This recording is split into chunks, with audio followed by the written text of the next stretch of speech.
নমস্কাৰ যশস্বী ব্লগ চেনেলৰ নতুন এটা ভিডিঅ'লৈ আপোনালোক সকলোকে স্বাগতম।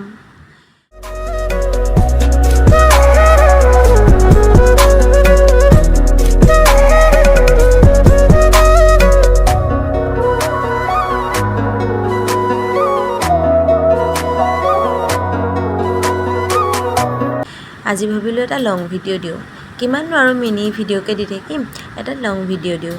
যিহেতু মই মা ঘৰলৈ আহিছোঁ, মা ঘৰলৈ আহি মোৰ প্ৰথম কামটো হ'ল মই গাড়ীতে বহি মেডিটেশ্যন কৰি ল'লোঁ। তাৰপিছত লাগি গ'ল মোৰ ৰান্ধনীশালৰ জুচ। চাওকচোন আজি কিনো বনালোঁ। এয়া মই বনাবলৈ লৈছোঁ চেংমৰা শাক। মায়ে থৈ দিছিলে কেইডালমান, নহৰু দিলোঁ, ইয়াতে পিঁয়াজ দিলোঁ বেছি নাই, এই কেইডালমান।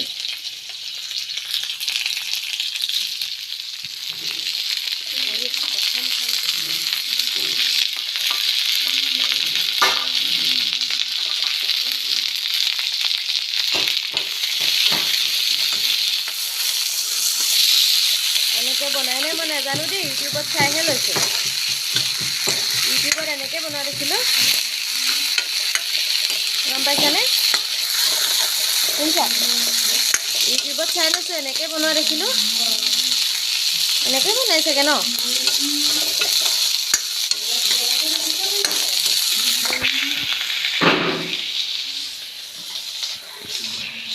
হালধি দিয়া নাই, দিয়ে চাগে ন? এতিয়া অকণ হালধি দিছোঁ, অকণমান নিমখ দিয়াচোন, অকণমান কমকৈ দিয়া দেই, শাকত অকণ নিমখ আনি বেছি হৈ যায়। দৰকাৰ হ'লে পিছত দি ল'ম অকণমান।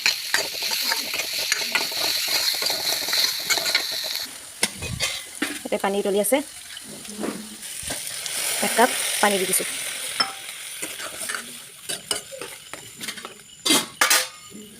শাক কম যে, মই সেইকাৰণে এই অকণমান দাইল অকণমান তিয়াই থৈছিলোঁ, দাইল অকণ দি দিছোঁ।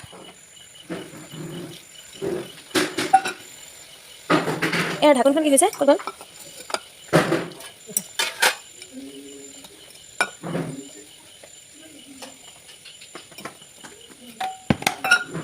অকণমান জলকীয়া দি দিওঁ নেকি?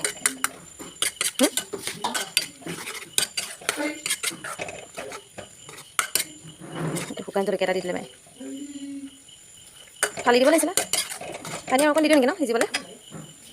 দালিটো সিজিব লাগিব নহয়। অকণমান দি দিওঁ, দালিটো সিজিবলৈ লাগিব যে। এইখিনিও মাছ আমি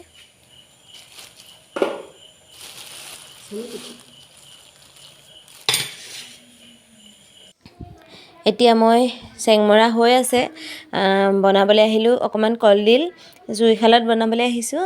জুইত বনাই খোৱা বস্তুৰ সোৱাদটো বেলেগ হয়, খাবলৈ বৰ সোৱাদ হয় জুইত বনোৱা বস্তুটো। এয়া মই অকণমান চফুলা গল্ডত চয়াবিন অকণমান ভাজি ল'লোঁ কলডিলত দিবৰ কাৰণে। চয়াবিন অকণ ভাজি ল'লোঁ চফুলা গল্ডত, তাৰপৰা অকণমান মিঠাতেল দিলোঁ, একেখন কেৰাহীতে অকণ মিঠাতেল দিলোঁ। তাৰপিছত মায়ে কলডিলখিনিত আদা নহৰু পিঁয়াজ গোটেইখিনি দিয়ে থৈছে, মই জাষ্ট দিহে দিছোঁ আৰু তেলত। তাৰপিছত এয়া কলডিল হৈ থাকিব, ইফালে চেংমৰা হৈ আছে, কলডিল হৈ আছে। একদম আজি মুঠতে অসমীয়া থলুৱা আহাৰ খাম আৰু। যিহেতু মা ঘৰলৈ আহিছোঁ, মায়ে প্ৰতিটো বস্তু থৈয়ে দিয়ে, ছোৱালীজনী আহিব খাম বুলি ভাল বস্তু কিবা এটা পালেও অকণ অকণ থৈয়ে দিয়ে আৰু। গতিকে আজি একদম অসমীয়া খাদ্য খাম আৰু মজা। সঁচাকৈ সেই সময়ছোৱা যিছোৱা সময় মাৰ আঁচলৰ তলত থাকি ডাঙৰ হৈছিলোঁ, শৈশৱ সকলোৰে বাবে অতি মধুৰ। মই ভাবোঁ সকলোৰে বাবেই সেই মাৰ আঁচলৰ তলত থাকি ডাঙৰ হোৱা সেই সময়ছোৱাৰ স্মৃতি সঁচাকৈ বৰ মধুৰ। চাওকচোন বাৰু, ছোৱালীজনী যাব বুলি নিজে নাখায়ো কি বস্তু অকণ অকণ থৈ দিছে।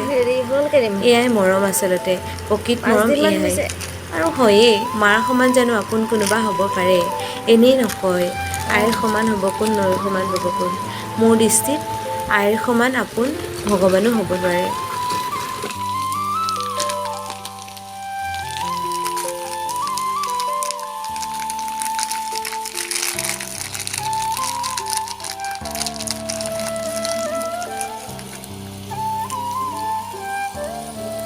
মছলা টেমাটো খোলোতে তাতে আলমণ্ড কেইটামান দেখিলোঁ, সেইকাৰণে আলমণ্ড এটা খাই ল'লোঁ। এয়া মায়ে মাছ কাটি আছে, মায়ে মাছ কাটি আছে মাছ মায়ে ভাজিব আৰু মই চেংমৰা আৰু কলডিলখিনি ভাজিলোঁ পাপাই ভাগত পাঠ কৰি আহিছে পাপাৰ লগত অকণমান ধেমালি কৰি ল'লোঁ পাপাৰ লগত ধেমালি কৰি ল'লোঁ বহুত দিনৰ মূৰত পাইছোঁ যে অকণমান ধেমালি কৰি ল'লোঁ পাপাৰ লগত এয়াই আছিলে মাৰ ঘৰত কটোৱা এটা সুন্দৰ দিনৰ কিছু আভাস মাৰ ঘৰত মাৰ হাতেৰে তাতে একদম অসমীয়া থলুৱা খাদ্য খোৱাৰ তৃপ্তিয়ে বেলেগ নহয় জানো তেতিয়াহ'লে আজিলৈ ভিডিঅ'টি ইমানতে এৰিছোঁ পুনৰ এটা নতুন ভিডিঅ'ৰ সৈতে আপোনালোকক লগ পোৱাৰ প্ৰতিশ্ৰুতিৰে মোৰ চেনেলটো please like comment share and subscribe কৰি দিব যদি ভিডিঅ'টি চাই ভাল পাইছে তেতিয়াহ'লে আজিলৈ বাই বাই